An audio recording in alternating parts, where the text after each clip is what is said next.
CPM കേരളത്തിൽ ധ്രുവീകരണ രാഷ്ട്രീയം നടത്തുകയാണെന്ന് NK പ്രേമചന്ദ്രൻ MP. കേരളത്തിൽ വർഗീയതയ്ക്കും സാമുദായിക ധ്രുവീകരണത്തിനും വളമിടുന്ന ഹീനമായ രാഷ്ട്രീയമാണ് CPM-ന്റേതെന്നും NK പ്രേമചന്ദ്രൻ MPയുടെ രൂക്ഷ വിമർശനം. പ്രധാനമന്ത്രിയുടെ സൗഹൃദ വിരുന്നിൽ പങ്കെടുത്തത് CPM നിലവാരം കുറഞ്ഞ രാഷ്ട്രീയ മുതലെടുപ്പാക്കി മാറ്റുകയാണെന്ന് NK പ്രേമചന്ദ്രൻ MP പ്രതികരിച്ചു. മതന്യൂനപക്ഷ വിഭാഗത്തിൽ ഉത്കണ്ഠയും ആശങ്കയും ഉണ്ടാക്കി രാഷ്ട്രീയ മുതലെടുപ്പാണ് CPM-ന്റെ ലക്ഷ്യം. രാജ്യത്തിന്റെ പ്രധാനമന്ത്രി കാണണമെന്ന് ആഗ്രഹിക്കുന്നു, പ്രധാനമന്ത്രി ക്ഷണിക്കുന്നു, പോകുന്നു, അദ്ദേഹം ചായ കുടിക്കാൻ അല്ലെങ്കിൽ ഭക്ഷണം കഴിക്കാൻ വിളിക്കുന്നു. ആ ഒരു വിഷയത്തെ രാഷ്ട്രീയവൽക്കരിക്കുന്ന, വികലമായി അല്ലെങ്കിൽ വക്രീകരിക്കുന്ന CPM-ന്റെ നിലപാടാണ് പൊതുസമൂഹത്തിൽ ചർച്ച ചെയ്യേണ്ടത്. അല്ലാതെ ഞാൻ പോയത് ശരിയോ തെറ്റോ എന്നതിനെ സംബന്ധിച്ചല്ല ചർച്ച ചെയ്യേണ്ടത്. കേരളത്തിൽ സാമുദായിക ധ്രുവീകരണത്തിനും വർഗീയതയ്ക്കും വളമിടുന്നത് CPM ആണെന്ന് താൻ ആധികാരികമായി പറയുന്നുവെന്നും NK പ്രേമചന്ദ്രൻ.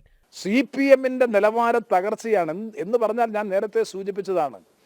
മതന്യൂനപക്ഷ സമൂഹങ്ങളിൽ ആശങ്കയും ഉത്കണ്ഠയും ഉണ്ടാക്കുക, ആ ഉത്കണ്ഠയിൽ നിന്ന് മുതലെടുപ്പ് നടത്തി തെരഞ്ഞെടുപ്പിൽ ലാഭമുണ്ടാക്കാൻ കഴിയുമോ എന്ന് പരിശ്രമിക്കുക. ഇതിനപ്പുറത്തേക്ക് ഇതിന് ഒരു മെറിറ്റുമില്ല, ഒരു തരത്തിലും ചർച്ച ചെയ്യേണ്ട വിഷയം പോലുമല്ല എന്നാണ് എൻ്റെ വിശ്വാസം. സമാനമായ രാഷ്ട്രീയ തന്ത്രം കഴിഞ്ഞ ലോക്സഭാ തെരഞ്ഞെടുപ്പ് സമയത്തും തനിക്കെതിരെ CPM പയറ്റിയതാണ്.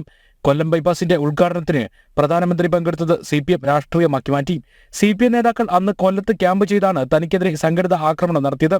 പ്രധാനമന്ത്രിയോടൊപ്പം ഭക്ഷണം കഴിച്ചതിന് CATU തനിക്കെതിരെ പ്രക്ഷോഭം നടത്തുകയാണ്. കശുവണ്ടി ഫാക്ടറികൾ അടഞ്ഞിടക്കുമ്പോൾ തനിക്കെതിരെ അനാവശ്യ പ്രക്ഷോഭം നടത്തുന്ന CATUവിന് എന്ത് ട്രേഡ് യൂണിയൻ ബോധമാണുള്ളതെന്നും പ്രേമചന്ദ്രന്റെ വിമർശനം. തനിക്കെതിരെയുള്ള CPM-ന്റെ ഗൂഢലക്ഷ്യങ്ങൾ ജനം തിരിച്ചറിയുമെന്നും അപമാനിക്കപ്പെടാൻ പോകുന്നത് CPM ആണെന്നും NK പ്രേമചന്ദ്രൻ പറഞ്ഞു. ജനം, കൊല്ലം.